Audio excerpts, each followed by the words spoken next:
So it's Saturday and Trevor and I are just about to head out to grab our groceries for the week. So we're actually planning for a full week of 0 added sugar eating, which honestly is a lot easier than it sounds and a lot tastier than it sounds. But I wanted to bring you guys along for this grocery haul so you can see what types of foods that I'm getting and what types of meals that I'm making for this week of 0 added sugar eating. But before we get into that, if you're new here, my name's Autumn and I'm a certified clinical nutritionist with my master's nutrition human performance. Also, I'm filming this during like the hottest week that there is in LA. We have a crazy heat wave going on right now, so excuse all of my sweating. And this whole 0 sugar grocery haul is actually really perfectly timed because the fall intermittent fasting reboot is coming up. So the A and Peeps and I are all doing this fall intermittent fasting challenge starting on Monday, September 28th. And in the first week of the challenge, we're going to be using the detox, where one really big component of it is not having any added sugars so that the body can help to actually burn fat as fuel. In fact, if you want to join us, make sure you check out the details for the challenge down in the description below. And there are a lot of reasons why you might not want to include a lot of added sugars in your diet. I mean, for myself personally,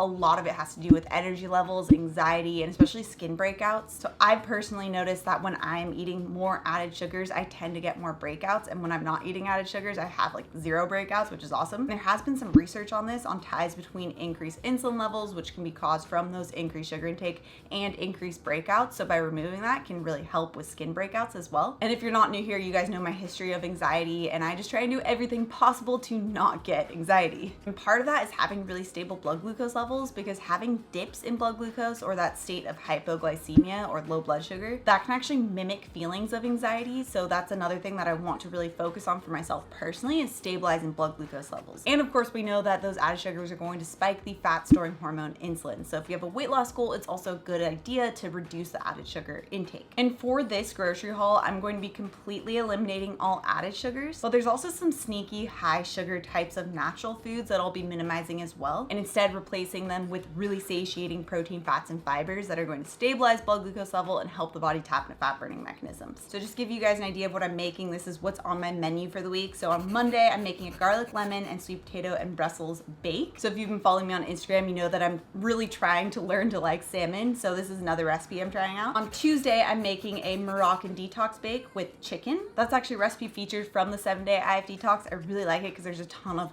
amazing flavors in there. So on Wednesday, I'm having a pretty basic, simple recipe, just grilled steak, broccoli, and some sweet potatoes. I personally use Butcher Box, so I always have some type of high quality meat or chicken or something like that in the freezer. So for this one, I'll be using steak, pairing it with some broccoli and sweet potatoes to get some really great fiber, as well as a little bit of those starchy carbohydrates to improve my sleep quality. And then on Thursday, I'm going to be having another bake recipe. So this is a fall harvest tray bake recipe that I'm actually going to be testing out. So if it turns out well, I'll be sharing that recipe later in this video. But for that, it's basically going to be like Brussels sprouts, onions, cauliflower, delicata squash, chicken, and then making some type of dressing on top. So I'm thinking like a thyme, Dijon, lemon, garlic dressing. So in a lot of traditional dressings, people will add in honey or maple syrup to cut through the acidity. So for this one, we're making a homemade dressing. It's gonna be super simple, and therefore we have control on if there's any added sugars in it or not. All right, so I have my full list. Let's head out to the grocery store. One of the easiest ways to stay in control of the amount of sugar that you're taking in and just how much sugar is in your diet is just by using a lot of whole food ingredients. So you'll see that I'm mostly getting things like broccoli or vegetables or sweet potatoes. All of these are whole food ingredients that are inherently not going to have any added sugars. And a super easy way to add flavor is using things like onions and garlic and a lot of seasonings. I mean, some of my favorite are things like paprika and cayenne and chili powder and garlic powder. One way to add a lot of flavor while significantly cutting back on added sugars is by making your own dressings. So I usually like to use a couple tablespoons of Dijon mustard mixed with about a 1/4 cup of olive oil or so, and then add some type of acid like lemon juice or apple cider vinegar or rice vinegar. Now this week I'm also making an egg salad for most of my lunches just because it's been really hot and it sounds a lot better than some scrambled eggs right now. But you really want to make sure if you are using mayonnaise that you're looking for one that doesn't have any added sugar. So you'll see with this one, it actually does have added sugar, and then this next one doesn't have any added sugar. So you just want to make sure that you're looking out for that. Now, I love to make smoothies. You guys know that I love making smoothies during the week. So one thing that I'll always add is some type of nut butter, whether it be almond butter or peanut butter, to have as my source of fat. Now, this is another super tricky one where it's really important to look at if there's any added sugar, because even if it says original or natural, it still could have added sugar. And you can see in this one, it's even the second or third ingredient here.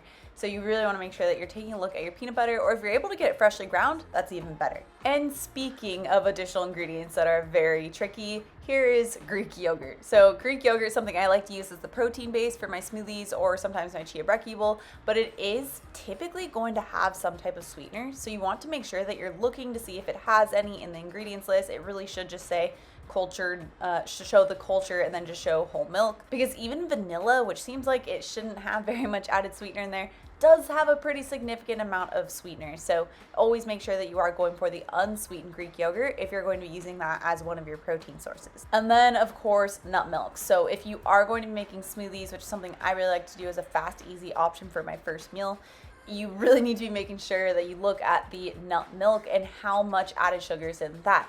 So even though it says original, this actually isn't the unsweetened one. You really specifically want to look for the unsweetened nut milk. So unsweetened almond milk, unsweetened coconut milk, whatever you choose. I personally just like to make my own, and it's actually less expensive and takes like 5 minutes to make.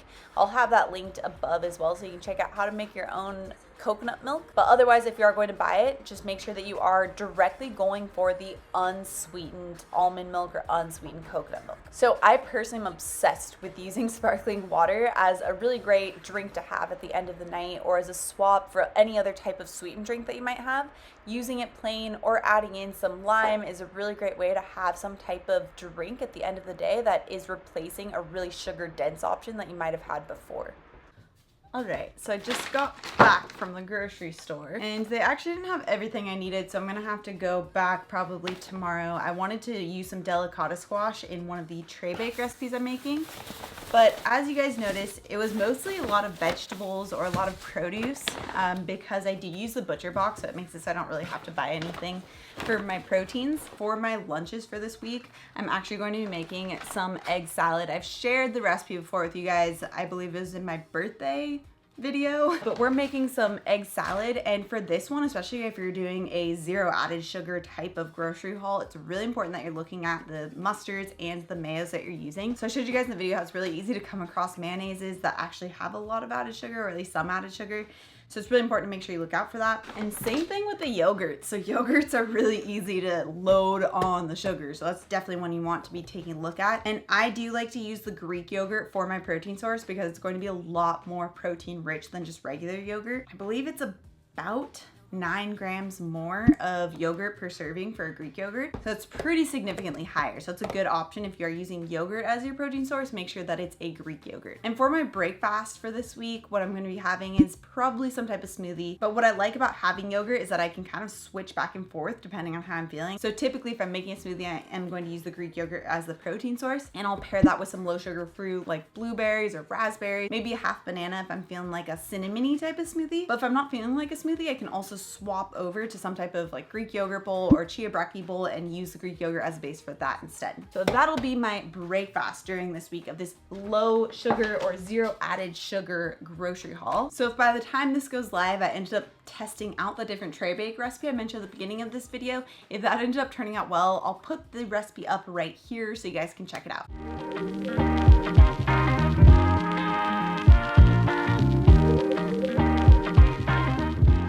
And if you're looking for another low sugar recipe that you can use for your breakfast or something similar to what I'm going to be making with the Greek yogurt for a smoothie, you can check out this video next. Also, if you're new to my channel and you love the science-backed information, make sure you subscribe right here. Come out with new videos every Tuesday and Thursday. All right guys, I have to go put away all of these groceries and I'll see you guys in my next video.